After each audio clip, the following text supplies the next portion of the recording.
প্রিয় দর্শক, আসসালামু আলাইকুম। আরিফা ফুড ভিলেজের আরও একটা নতুন ভিডিও দেখার জন্য আপনাদের সবাইকে ওয়েলকাম জানাচ্ছি।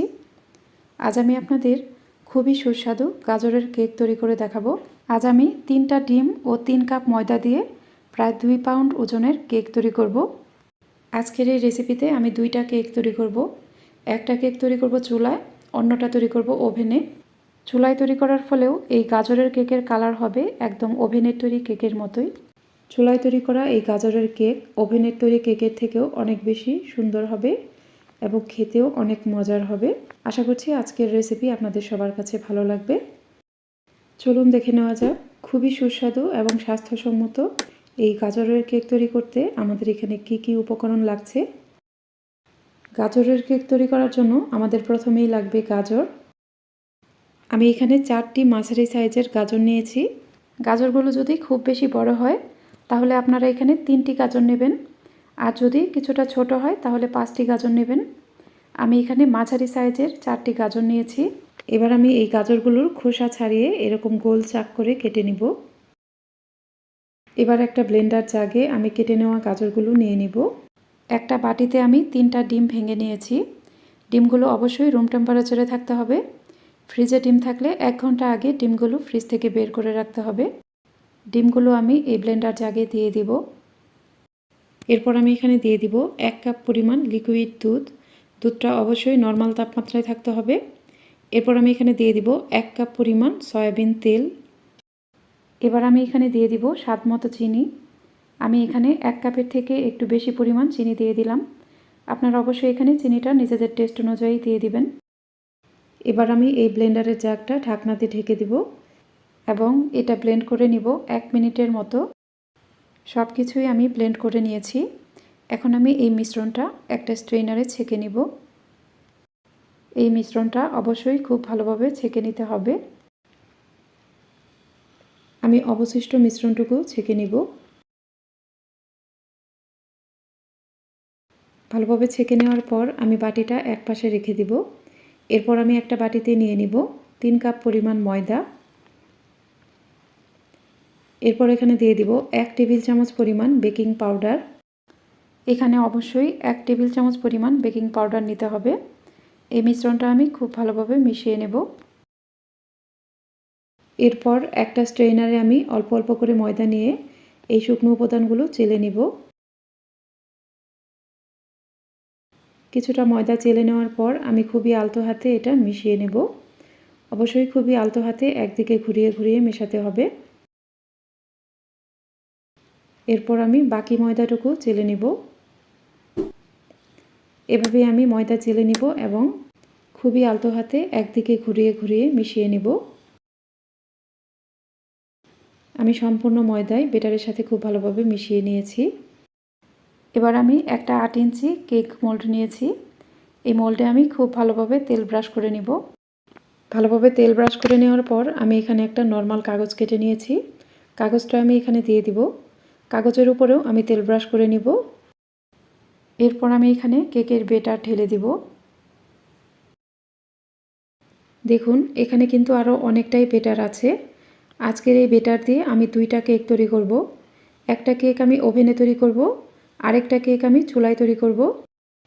এই কেকটা আমি ওভেনে তৈরি করব। আমি একটা কাঠির সাহায্যে কেকের বেটারের উপরে এভাবে ঘুরিয়ে নিব যাতে এখানে কোনো এয়ার বাবলস না থাকে। এরপর আমি কেক মোল্ডটা এভাবে কয়েকবার ট্যাপ করে নিব। একটা নাইফে কিছুটা তেল ব্রাশ করে নিলাম। এই নাইফের সাহায্যে আমি বেটারের মাঝখানে এইভাবে দাগ কেটে নিব। তাতে এই কেকটা বেকারির তৈরি কেকের উপরের অংশটা যেরকম থাকে সেরকম হবে। এই কেকটা আমি ওভেনে বেক করব। ওভেনটা আমি আগে থেকেই 5 মিনিট প্রিহিট করে নিয়েছি। আমি এই কেকটা ওভেনের 160 ডিগ্রি সেলসিয়াসে 40 থেকে 45 মিনিট পর্যন্ত বেক করে নিব। তবে এক এক ওভেনে এক এক রকম সময় লাগতে পারে। এবার আমি একটা 6 ইঞ্চি মোল্ডে তেল ব্রাশ করে নিব। এই কেকটা আমি চুলায় বেক করব। এখানেও আমি একটা নর্মাল কাগজ কেটে দিয়ে দিলাম। এই কাগজের উপরেও আমি তেল ব্রাশ করে নিব। ভালোভাবে তেল ব্রাশ করে নেওয়ার পর আমি এখানে অবশিষ্ট কেকের বেটার ঢেলে দেব। আমি সম্পূর্ণ কেকের বেটার এখানে দিয়ে দিব। এরপর একটা কাঠির সাহায্যে আমি বেটারের উপরে এভাবে ঘুরিয়ে নিব। এই মোলটা আমি কয়েকবার ট্যাপ করে নিব। এই কেকটাও আমি নাইফে তেল ব্রাশ করে তারপর বেটারের মাঝখানে দাগ কেটে নিব। এভাবে দাগ কেটে নেওয়ার ফলে কেকটা একদম বেকারির তৈরি কেকের মতোই হবে। এখন আমি এই কেকটা চুলায় বেক করতে চলে যাব। চুলায় আগে থেকে একটা সিলভারের হাঁড়ি বসিয়ে দিয়েছি। এখানে আমি লেখালেখির কিছু কাগজ দিয়ে দিলাম। এরপর এর উপরে একটা স্ট্যান্ড বসিয়ে দিলাম। এখন আমি এই প্যানটা ঢাকনা দিয়ে ঢেকে দিব এবং চুলার মিডিয়ামের থেকে একটু কম আঁচে 5 মিনিট প্রিহিট করে নিব। 5 মিনিট পর আমি ঢাকনাটা খুলে নিব এবং এখানে আমি কেকের মোলটা বসিয়ে দিব। এরপর আমি প্যানটা ঢাকনা দিয়ে ঢেকে দিব। চুলার মিডিয়ামের থেকে একটু কম আঁচে 40 থেকে 45 মিনিটের মতো বেক করে নিব। কেকের উপরে বেকারির তৈরি কেকের মতো কালার আনতে চাইলে আপনাকে এখানে অবশ্যই সিলভার অথবা স্টিলের ঢাকনাযুক্ত হাঁড়ি ব্যবহার করতে হবে। এখানে আমার চুলায় তৈরি কেকটাই বেক হতে কম সময় লেগেছে। আমি 40 মিনিট পর ঢাকনাটা খুলে নিলাম। দেখুন আমার চুলায় তৈরি কেক কতটা সুন্দর হয়েছে। আমি একটা কাঠির সাহায্যে চেক করে নিব। কাঠিটা ক্লিন এসেছে, তার মানে কেকটা হয়ে গেছে। এখন আমি কেকটা নামিয়ে ফেলব। দেখুন এর নিচের কাগজটাও কিন্তু খুব বেশি পুড়ে যায়নি। এই কেকটা চুলা থেকে নামিয়ে নেওয়ার পর গরম থাকা অবস্থায় আমি আপনাদের মোল্ড আউট করে দেখিয়ে দিব। একটা নাইফের সাহায্যে আমি এর চারপাশটা ছাড়িয়ে নিব। এরপর আমি এটা মোল্ড আউট করে নিব। এর উপরের কাগজটা আমি সরিয়ে ফেলব। এবার এই কেকটা আমি আপনাদের কেটে দেখিয়ে দিব। কেকটা আমি কেটে নিব।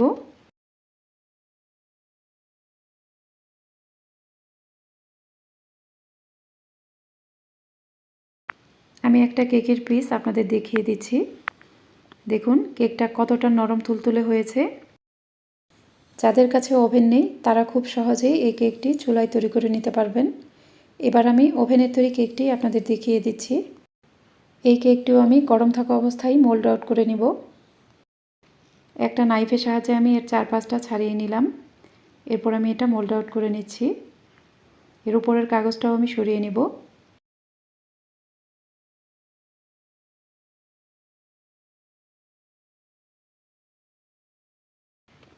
এবার আমি এই কেকটা কেটে আপনাদের দেখিয়ে দিচ্ছি। আমি এই কেকটা গরম থাকা অবস্থায় কেটে নিয়েছি, সেজন্য এটা একটু ভেঙে যাচ্ছে। সময় স্বল্পতার জন্য আমি গরম থাকা অবস্থায় আপনাদের এটা কেটে দেখিয়ে দিচ্ছি। আপনারা অবশ্যই কেকগুলো ঠান্ডা হয়ে যাওয়ার পর তারপর কেটে নেবেন, তাহলেই দেখবেন কেকটা একদম পারফেক্ট হয়েছে। আমি আপনাদের একটা কেকের পিস নিয়ে দেখিয়ে দিচ্ছি। দেখুন এই কেকটাও কতটা সুন্দর হয়েছে। বাচ্চারাও এই কেকটি খেতে খুবই পছন্দ করবে। আর এই গাজরের কেক খুবই স্বাস্থ্যসম্মত একটি খাবার। আমি আরও একটা কেকের পিস নিয়ে আপনাদের দেখিয়ে দিচ্ছি।